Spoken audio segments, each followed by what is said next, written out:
Hello मेरे प्यारे शेर और सैनियों, कैसे हैं? आशा करता हूँ आप सभी अच्छे होंगे, मस्त होंगे, तंदुरुस्त होंगे और अच्छे से स्टडी कर रहे होंगे। तो चलिए, आज हम इस वीडियो में हम सॉल्व कराने वाले हैं हिंदी का टॉपिक जो है क्वेश्चन चैप्टर जो है 7 है। क्या है? 7 है, जिसका 7 का नाम है परंपरा का मूल्यांकन। इतने जितने भी इसके पहले जितने भी चैप्टर हैं 1 से लेकर 6 तक सभी का मैंने notes, objective question, subjective question और वीवीआई सभी मैंने बहुत ही आसान भाषा में सभी चीज़ करा चुके हैं। अगर नहीं देखे तो हमारे चैनल को सब्सक्राइब कर लीजिए और जाइए प्लेलिस्ट में और जाकर वहाँ से आप इसको आसानी से देख सकते हैं। ठीक है, तो चलिए इस वीडियो में हम कराने वाले हैं, इसमें जितने भी इससे क्वेश्चन आंसर बनने वाले हैं सभी क्वेश्चन आंसर आपको हम सॉल्व कराएंगे। फिर इसका पार्ट 1, पार्ट 2, पार्ट 3 का अगर वीडियो आपको मिलेगा जो कि ऑब्जेक्टिव का अलग रहेगा, सब्जेक्टिव क्वेश्चन के अलग रहेंगे। इसमें जितने भी हम क्वेश्चन कराने वाले ये सब बुक का जो बुक अध्याय से होता है, प्रश्न अभ्यास से, उसी का क्वेश्चन आपको सॉल्यूशन मिलेगा। ठीक है, तो चलिए यहाँ से वीडियो को स्टार्ट करते हैं और यहाँ देखते हैं पहला क्वेश्चन क्या कहता है। तो बहुत और अभ्यास है क्या पहला क्वेश्चन अगर यहाँ पे हम देखें तो पहला क्वेश्चन है कि परंपरा का मूल्यांकन किनके लिए सबसे ज़्यादा आवश्यक है और क्यों है। परंपरा का जो मूल्यांकन है ये किसके लिए सबसे ज़्यादा आवश्यक है और क्यों है। तो देखिए, जो लोग साहित्य युग में युग परिवर्तन करना चाहते हैं, क्रांतिकारी साहित्य की रचना करना चाहते हैं, उनके लिए साहित्य परंपरा का ज्ञान आवश्यक है। क्योंकि साहित्य का परंपरा प्रगतिशील आलोचना का ज्ञान होता है। इसमें साहित्य धारा का मोड़कर एक नए प्रगतिशील साहित्य का निर्माण किया जा सकता है। इसीलिए उनको परंपरा का ज्ञान बहुत ही जरूरी है और होना भी चाहिए। क्वेश्चन नंबर दूसरा की अगर बच्चों बात करें तो क्वेश्चन नंबर दूसरा क्या कर रहा है कि परंपरा का मूल्यांकन में साहित्य के वर्गीकरण आधार को विवेक लेखक क्यों महत्वपूर्ण मानते हैं। इसे विवेक और लेखक जो है महत्वपूर्ण क्यों माना है। तो साहित्य की परंपरा का मूल्यांकन करते हुए सबसे पहले हम उन साहित्य का मूल्य निर्धारण करते हैं जो शीर्ष वर्गों को वर्गीकृत श्रमिक जनता के हित प्रतिबिंब करता है। इसके साथ हम उन साहित्य को ध्यान देते हैं जिनकी रचना का आधार वे शोषित जनता श्रम है और यह देखने का प्रयत्न करते हैं कि वह वर्तमान काल में जनता के लिए कहाँ तक उपयोगी है और उपयोग किस तरह से हो सकता है। इसलिए उनका वर्गीकरण बहुत ही जरूरी होता है, बहुत ही महत्वपूर्ण होता है। चलिए, क्वेश्चन नंबर 3 की अगर बात करें, क्वेश्चन नंबर 3 है कि साहित्य का कौन सा पक्ष अपेक्षाकृत अस्थायी होता है और इस संबंध में लेखक की राय क्या है। लेखक की क्या राय है कि साहित्य का जो पक्ष होना चाहिए अस्थायी होना चाहिए। इस संबंध में क्या राय अपनी देते हैं। तो बच्चों अगर इसकी हम बात करें, जैसे कि यहाँ पे कि साहित्य के मनुष्य और जीवन के संबंध में है। आर्थिक जीवन के अलावा मनुष्य एक प्राणी के रूप में अपना जीवन बिताता है। साहित्य की उनकी बहुत सी आदिम भावनाएं प्रतिफलित होती है और इसे प्राणी के मात्र में जोड़ती है। इस बात को बार बार कहने में कोई हानि नहीं है कि साहित्य विचारधारा मात्र नहीं है, इसमें मनुष्य की इंद्रिया, बोध, उसकी भावनाएं भी व्यक्तित्व होती है और साहित्य के पक्ष अपेक्षित अस्थायी होता है। देखिए, अस्थायी और अस्थायी अंतर होता है ना, तो ये अस्थायी रूप से जीवित होता है। अगर ऐसा नहीं हो मनुष्य के भावनाओं के अंदर तो फिर मनुष्य नहीं रह जाता है। ठीक है, चलिए क्वेश्चन नंबर चौथा देखिए क्या कहता है। क्वेश्चन नंबर 4 की अगर बात करें कि साहित्य में विकास प्रक्रिया किस तरह संपन्न होती नहीं होती है, जैसे समाज में लेखक का आशय स्पष्ट कीजिए। इनका कहना है कि साहित्य में जो विकास की जो प्रक्रिया है किस तरह संपन्न नहीं होती है, जैसे समाज में लेखक का स्पष्ट नहीं हो पाता। तो अगर हम इसकी बात करें तो लेखक कहते हैं कि साहित्य का विकास प्रक्रिया सामाजिक विकास क्रम की तरह नहीं होती। सामाजिक विकास क्रम में पूंजीवादी सभ्यता और समाजवादी सभ्यवादी तुलना किया जा सकता है और एक दूसरे से श्रेष्ठ एवं अधिक प्रगतिशील कहा जा सकता है। मतलब सब व्यक्ति क्या कहता है, एक दूसरे से प्रगतिशील, वो कहता है कि मैं तेज, वो कहता है कि मैं तेज, ये मतलब प्रगतिशील अधिक होना चाहिए। लेकिन साहित्य के विकास में इस तरह की बात नहीं कही गई है। कोई कहता है कि हम बड़े, वो कहता है हम बड़े, लेकिन साहित्य में इस तरह का बात नहीं कहा गया है। यह आवश्यक नहीं है कि समांती समाज के कवि ही अपेक्षा पूंजीवादी समाज की श्रेष्ठ हो सकता है, ऐसा बात नहीं है। ठीक है, अब यहाँ से क्या है, कवि की अगर बात करें तो यहाँ से कुछ टॉपिक जो लिया गया है। कवि अपने पूर्वज के कवियों की आलोचना मनन करते हैं और लेखक अनुसरण नहीं करते हैं, स्वयं नई परंपराओं को जन्म देते हैं और अधिक उत्पादन के कारण कलात्मक सौंदर्य जो कहते हो नहीं बना रहता। सौंदर्य का मतलब क्या होता है? हमेशा की तरह कोई व्यक्ति जवान नहीं रह सकता है, कोई आदमी गोरा हमेशा की तरह उसके चेहरा जवानी अवस्था में नहीं रहेगा, हड्डी में ताकत नहीं रहेगी, कभी कभी वो बूढ़ा होगा, सौंदर्य उसका घट जाएगा। तो ये सभी बात होती रहती है। अमेरिका ने एटम बम बनाया, रूस ने भी बनाया, एक शेक्सपियर नाटकों जैसे चीज़ भी उत्पन्न दोबारा इंग्लैंड में भी नहीं हुआ। अतः साहित्य और समाज का विकास क्रम में समानता नहीं हो सकता, मतलब एक समान नहीं हो सकता है।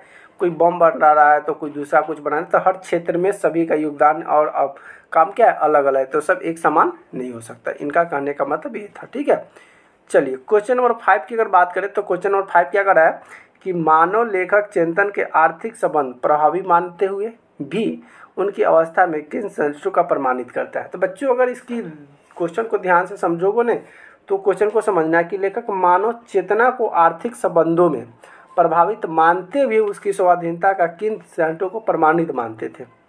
तो उनकी बात करें तो लेखक के अनुसार जो था ना, आर्थिक संबंध में प्रभावित होना एक बात है और उनके द्वारा चेतना का निर्धारित होना भी एक बात है। परिस्थिति और मनुष्य दोनों का संबंध दृढ़ है। यही कारण है कि साहित्य अपेक्षा रूप में स्वाधीनता होता है। अमेरिका और विभिन्न एंथर दोनों में गुलामी थी, किंतु एथेंस की सभ्यता में यूरोप प्रभावित हुआ और गुलामों के अमेरिकी मालिकों ने मानव संस्कृति को कुछ भी नहीं दिया। समानता दुनिया भर में कामम रहा और इस समानती दुनिया को महान कविता के दो केंद्र थे, भारत और ईरान। क्या थे? ईरान। पूंजीवादी ईरान ने यूरोप को तमाम देशों से में फैला हुआ था। राफेल, ले लोआदान और वंचित माइकेल एंजेलिया इटली के देन है और इस देहांत में माध्यम से कहा गया है कि सामाजिक परिस्थितियों में कला के विक्रांत और सभ्य होता है। साथ ही यह भी देखा जाता है कि सामान्य सामाजिक परिस्थिति होने पर भी कला का समान विकास नहीं होता। कला मतलब क्या होता है? कला मतलब अपने अंदर जो हुनर होता है, अपने अंदर भावना, हुनर, टैलेंट को दिखाना, यही कला होता है। तो सभी परिस्थितियों में जो होता है ना, कला का समान विकास नहीं हो पाता है। ठीक है, अगला हम बात करते हैं क्वेश्चन नंबर 6। क्वेश्चन नंबर 6 क्या करा है कि साहित्य का निर्माण प्रतिभा की भूमिका स्वीकार करते हुए लेखक के किन खतरों का आगाह करता है। यानी आगाह करना मतलब पहले से उसके बारे में बताना।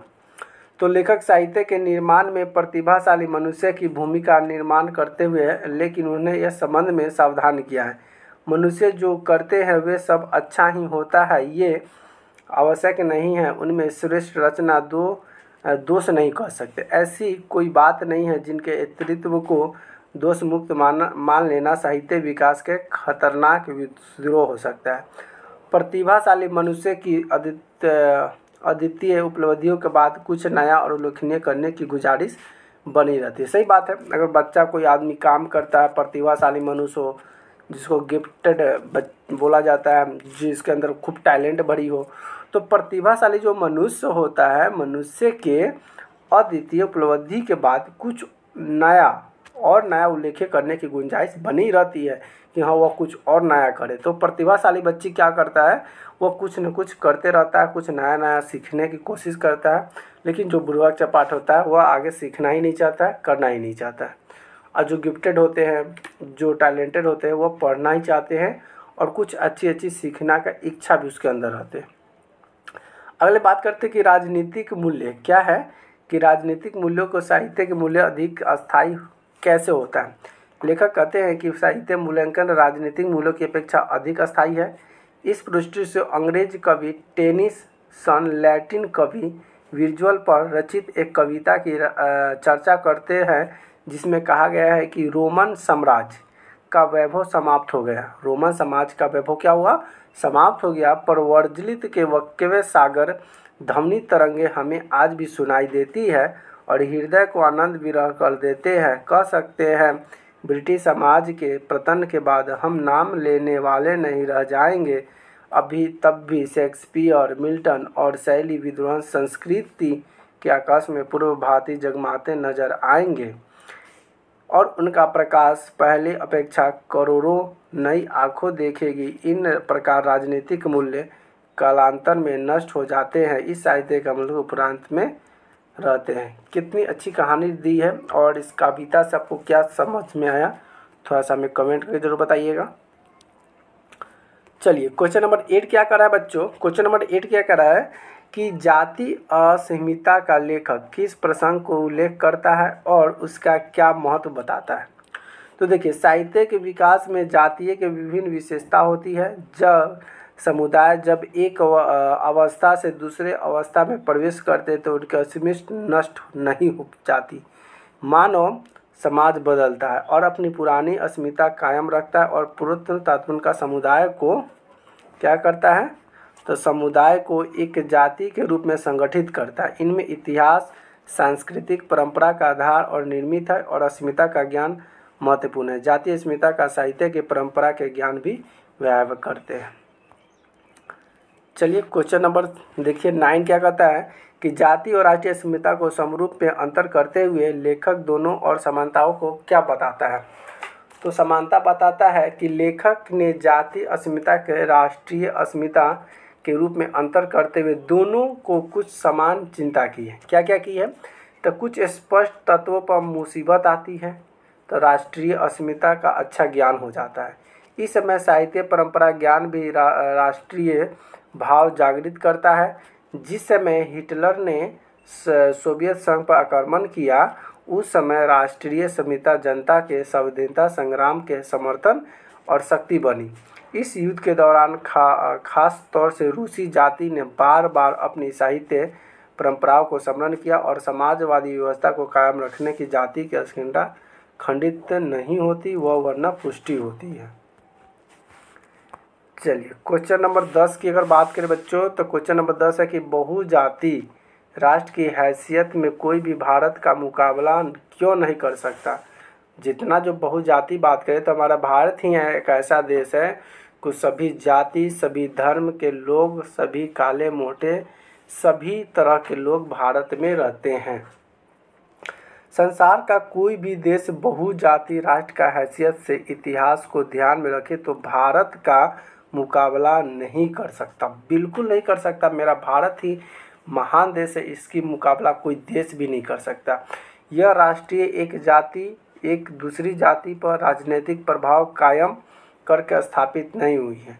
वह मुख्यतः संस्कृति, इतिहास और इतिहास की देन है। इस देश की तरह अन्य साहित्य परंपरा मूल्यांकन महत्वपूर्ण नहीं है। अन्य देश की तुलना में बात करें तो राष्ट्र के सामाजिक विकास की कवियों की विशिष्ट भूमिका रहा है। जो यहाँ पे जो कवि हैं उनकी बहुत ही भूमिका देश के प्रति रहा है। तो हमारा ऐसा देश जो कभी कोई भी देश आपको नहीं मिलेगा, यहाँ पे जो सभी धर्म के लोग अच्छे से रहते हैं, खाते हैं, पीते हैं, मस्त रहते हैं। अगर दूसरे देश में जाओगे तो इतनी आज़ादी, इतनी पाबंदी जो होती है बहुत कड़ी होती है। अगला हम बात करें क्वेश्चन नंबर 11 की। क्वेश्चन नंबर 11 है कि भारत के बहुजातीय मुख्य संस्कृति और इतिहास की देन है कैसे। तो भारतीय सामाजिक विकास में विवाह और वाल्मीकि जैसे कवियों की विशेष भूमिका रहती है। महाभारत और रामायण भारतीय साहित्य की एकता स्थापित करती है। इस देश की कवियों ने अनेक जाति की अस्मिता सहारे यहाँ के संस्कृति निर्माण किया। भारत में विभिन्न जाति का जुला इतिहास, सभी मिलजुल कर रहता है और अर्थात भारत के कवि द्वारा निर्मित संस्कृति और बहुजातीय स्थापित करती है। साथ ही इतिहास भी बताता है कि यहाँ भी एक जाति दूसरी जाति का प्रभुत्व स्थापित नहीं किया। यहाँ की संस्कृति एकता और सपाट पढ़ाया, समरता और स्थापित करना सिखाया। यहाँ भाव राष्ट्रीय की जड़ को मजबूत किया। यहाँ पे सभी एक साथ मिलकर देश को आज़ाद करने में सहायता किया और सभी मिलजुल कर देश को आगे बढ़ाने में भी सहायता प्रदान की है और एकता को, राष्ट्रीयता को मजबूत किया है। चलिए क्वेश्चन नंबर 12 की बात करें कि किस तरह से समाजवादी हमारी राष्ट्रीय आवश्यकता है। यह प्रसंग में लेखक का विचार पर प्रकाश डालिए। तो लेखक के अनुसार पूंजीवादी राष्ट्र व्यवस्था शक्ति का अवयव होता है और देश के साधनों का सबसे अच्छा उपयोग समाजवादी व्यवस्था संभव है। समाजवादी व्यवस्था के कायम होने पर जारशाही निम्न और राष्ट्र के पुनर्गठन हो जाता है। उनके छोटे छोटे राष्ट्र राष्ट्रवादी व्यवस्था कायम करने के पहले भी अपेक्षा अधिक शक्तिशाली हो गए हैं। समाजवादी अर्थव्यवस्था जिस राष्ट्र को कायम की वहाँ प्रगति के रफ्तार पूंजी देश के तेज है और भारत के राष्ट्रीय क्षमता का पूर्ण विकास समाजवादी व्यवस्था से संभव है। वास्तव में समाजवादी व्यवस्था और राष्ट्रीय आवश्यकता होती है। इस प्रकार हम राष्ट्रीय आवश्यकता को पूरा कर सकते थे। ठीक है, चलिए क्वेश्चन नंबर हम बात करते हैं 13। क्वेश्चन नंबर 13 क्या करा है कि निबंध के समापन करते हुए लेखन कैसा स्वप्न देखता है। स्वप्न यानी कि सपना देखता है। उनके साकार करने के परंपरागत क्या भूमिका हो सकती है, विचार करें उनकी क्या भूमिका हो सकता है, उनको बताइए। तो देखिए बात करें तो लेखक भारत के अधिक से अधिक लोगों को साक्षर होने का सपना देखता है। मतलब भारत जो है अधिक से अधिक लोग पढ़ लिख ले, शिक्षित बने, यानी कि साक्षर होने की सपना देखते हैं, स्वप्न देखते हैं। जब हमारे देश की जनता साक्षर होगी, साहित्य पढ़ने और उनके अवकाश होगा, सुविधा होगी, तब रामायण और महाभारत जैसे ग्रंथ के करोड़ों नए पाठक होंगे। पाठक का मतलब होता है पढ़ने वाला, लिखने वाला। तो देखिए अभी भी हमारा भारत जो है आगे तो बढ़ रहा है, लेकिन धर्म ग्रंथ से अभी भी पीछे है। तो हमें पढ़ाई के साथ साथ अपनी धर्म को भी साथ में ले चलना पड़ेगा। जब मेरा धर्म ही नहीं रहेगा तो हम जी कर क्या करेंगे, हम किस लिए जिएंगे। तो मेरा धर्म है तो धर्म को पढ़ना पड़ेगा। जैसे कि महाभारत हो गया, रामायण हो गया, इस सब ग्रंथ को पढ़ेंगे तब हम जान पाएंगे कि हम जीवित क्यों हैं, हमें जीवित क्यों रहना चाहिए, कैसे जीना चाहिए। तो हमें महाभारत हो, रामायण हो, गीता हो, वेद हो, इस सबको बहुत पढ़ना जरूरी है। इस देश में बड़े पैमाने पर संस्कृति आदान प्रदान होगा। भारत की सीमा में लोग नहीं बंधेंगे, मतलब भारत की जो सीमा में लोग बंधेंगे नहीं, एक दूसरे से जो होते हैं अलग अलग हो जाते हैं, बल्कि एक भाषा भाषी दूसरे भाषा भाषी की रचना को भी अभिरुचि लेख पढ़ेंगे। यह भी एक विभिन्न भाषाओं को लिखा हुआ साहित्य जातीय सीमाएं लांघ कर सारे देश की संपत्ति बनेगा। मानव संस्कृति में विशद धारा में भारतीय साहित्य की गौरवशाली परंपरा का नवीन योगदान होगा। साहित्य के परंपरा का योगदान के एशिया का भाषा साहित्य की गहरा परिचय होगा। तो हमें अभी से ही अपने ग्रंथों को पढ़ना चाहिए, ग्रंथों को जानना चाहिए। अगर हम अपने ग्रंथों को नहीं जानेंगे, महाभारत को नहीं जानेंगे, गीता को नहीं जानेंगे, ठीक है, तो हमें आगे चलकर बहुत दिक्कत होगा। इसीलिए पढ़ाई के साथ साथ हमें आधा एक घंटा निकाल कर गीता रामायण पढ़ना चाहिए, जिससे हमें अपने जीवन के बारे में पता चले। क्योंकि देखिए मुसलमान लोग कुरान पढ़ता है, तो हम लोग को भाई तो गीता रामायण पढ़ना बहुत ज़रूरी है, तब तो हम लोग को कुछ नॉलेज बढ़ेगा। ठीक है, अगला हम बात करें कि साहित्य अपेक्षा रूप में संविधानता होती है और इस मत को प्रमाणित करने के लिए लेखक ने कौन सा तर्क अपनाया, अवस्थित किए हैं। तो इसकी अगर बात करें तो उत्तर द्वंद्वित भौतिकवादी मनुष्य को चेतना को आर्थिक संबंध में स्वपित मानते हुए एक सापेक्ष स्वाधीनता का स्वीकार करता है और भौतिकवाद का अर्थ है भाग्यवाद नहीं। भौतिकवाद का अर्थ है भाग्यवाद नहीं। सब कुछ परिस्थितियों द्वारा अनिवर्तित निर्धारित नहीं हो जाता, सभी परिस्थितियां नहीं, कुछ मेहनत के दम पर परिस्थिति को टाला जा सकता है। मनुष्य और परिस्थितियां का संबंध द्वंद्वात्मक है। यही कारण है कि साहित्य सापेक्ष रूप से स्वाधीनता होता है।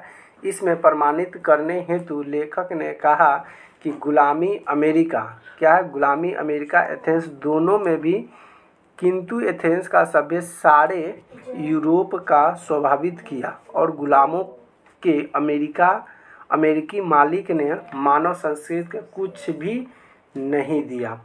पूंजीवादी विकास यूरोपियन और तमाम देश में हुआ। राफेल, लियोन्स, da Vinci, Michelangelo Italy की ही देन थी। ठीक है, ये सभी अंग्रेजी थे। अतः यह प्रभावशाली मनुष्य में भूमिका देखी जा सकती है। जब हम विचार करें तो पाते हैं कि साहित्य के निर्माण में प्रतिभाशाली मनुष्य की भूमिका होती भी अभी साहित्य वही संपत्ति नहीं है क्षेत्र में, और हमेशा कुछ नया और गुंजाइश बनी रहती है और साहित्य अपेक्षा रूप से स्वाधीनता होता रहता है। चलिए लास्ट आपके पास क्वेश्चन आ गया 15 नंबर की, व्याख्या करें। व्याख्या किसका करना है, तो विभाजन बंगाल में विभाजित पंजाब और तुलना और ज्ञात किया जाए कि साहित्य की परंपरा का ज्ञात एवं कहाँ ज़्यादा है, कहाँ कम है, और इस सिद्धांत को ज्ञात सामाजिक परिणाम का क्या होता है।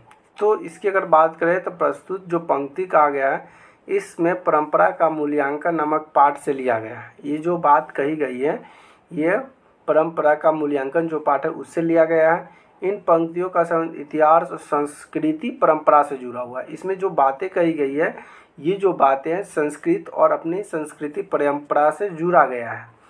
लेखक कहना चाहते हैं कि लेखक का कहना है कि जब मानव समाज बदलता है, समाज बदलने का मतलब क्या है, समाज में कुछ गलत रीति रिवाज चल रहा है, बहुत पहले से गलत भावना हो रही थी, उसको बदलना, वो अपने पुरानी अस्मिता कायम रखना, जो तत्व मानव समुदाय को एक जाति के रूप में संगठित करते हुए उनमें इतिहास एवं संस्कृति का अद्भुत योगदान होता है। जो परंपरा बना वो ये ऐतिहासिक है, जो कुछ घटनाएं घटी तो उस समय वो परंपरा चलते आ रही है, जो आज तक भी चल रही है, तो उसको कायम रखना। इतिहास और संस्कृति परंपरा के आधार पर निर्मित यह असीमिता का ज्ञान अत्यंत महत्वपूर्ण होता है। तो ये जो संस्कृति जो परंपरा होता है उसके आधार पर अगर निर्मित देखा जाए तो इसका जो ज्ञान जो होता है, ज्ञान होना बहुत ही जरूरी होता है, महत्वपूर्ण होता है। बंगाल विभाजन हुआ है, किंतु पूर्वी और पश्चिमी बंगाल के लोगों जब तक अपनी साहित्य परंपरा का ज्ञान रहेगा तब तक बंगाली जाति संस्कृति रूप में अविभाजित रहेगी। जिससे कि उनको बंगाल जब विभाजित हुआ था तो उस समय जो उनकी जो साहित्य थी, उनकी जो बोलचाल था, वो अपनी भाषा को अपनी सम्मान रखे, अभी तक ले ग्रहण किए, इनका ज्ञान रहेगा। अब बंगाली जाति का जो संस्कृत रूप से अविभाजित ही क्या हो सकता है रहेगा, उनका जो बात होगा अलग होगा, बोलने का भाषा अलग होगा, हम जो बोलेंगे वो भी बोलेगा, लेकिन दोनों का बोलने का जो भाषा हो जाएगा डिफरेंट हो जाएगा, अलग अलग हो जाएगा। ठीक है, तो आज के लिए बस इतना ही। अच्छा, उसका ही कुछ और नीचे दिया हुआ है उसको भी देख लेते हैं कि बंगाल विभाजन में विभाजन पंजाब की तुलना कीजिए, जो ज्ञात हो जाएगा कि साहित्य और परंपरा का मूल्यांकन कहाँ ज़्यादा है कहाँ कम है। यह न्यूनतम ज्ञान का सामाजिक परिणाम क्या होता है। प्रयुक्त पंक्तियों में मूल आशय यह है कि इतिहास और सामाजिक रीति किसी भी जाति संगठित तथा प्रगतिशील बनाने में सहायक होती है। संस्कृति परंपरा से जुड़कर भी अस्तित्व की रक्षा की जा सकती है। तो आज के लिए इतना ही क्वेश्चन। वीडियो देखने के लिए बहुत बहुत धन्यवाद। और यहाँ से अपना एक राय दीजिए कि हमारी वीडियो कैसी लगे, हमारी वीडियो में क्या कुछ कमी है, क्या हमें क्वालिटी चाहिए। तो प्लीज़ हमारी वीडियो को देखने के बाद अपनी राय अपनी कमेंट में ज़रूर दें, ताकि अगर कुछ त्रुटि हो तो उसमें मैं सुधार करूं और उसको अगले बार उसे कुछ बेटर अच्छा करूं। ठीक है, तो वीडियो देखने के लिए बहुत बहुत धन्यवाद। अभी चैनल को सब्सक्राइब नहीं किया तो चैनल को सब्सक्राइब कर लीजिए, बेल आइकन को दबा दीजिए ताकि आपका जो भी आपके तक वीडियो पहुंचता रहे, और वीडियो को लाइक ज़रूर कर दें, चैनल को सब्सक्राइब कर दें। अगर यहाँ से आपको कोई भी सब्जेक्ट का नोट्स लेना चाहते हैं, क्वेश्चन लेना चाहते हैं PDF में, तो आपको इस व्हाट्सअप नंबर पर मैसेज कर देना। आपको यहाँ से कोई भी सब्जेक्ट का क्वेश्चन आंसर PDF आपको आसानी से नोट्स मिल जाएंगे। उसके लिए आपको कुछ नहीं करना है, एक पैसा भी नहीं देना है, बिल्कुल क्या है ये फ्री में मिल रहा है। बस आपको क्या करना है, वीडियो को लाइक करना है, शेयर करना है, एक प्यारा सा कमेंट करना है और चैनल को सब्सक्राइब जरूर कर देना है। वीडियो देखने के लिए बहुत बहुत धन्यवाद। Thank you so much, love you.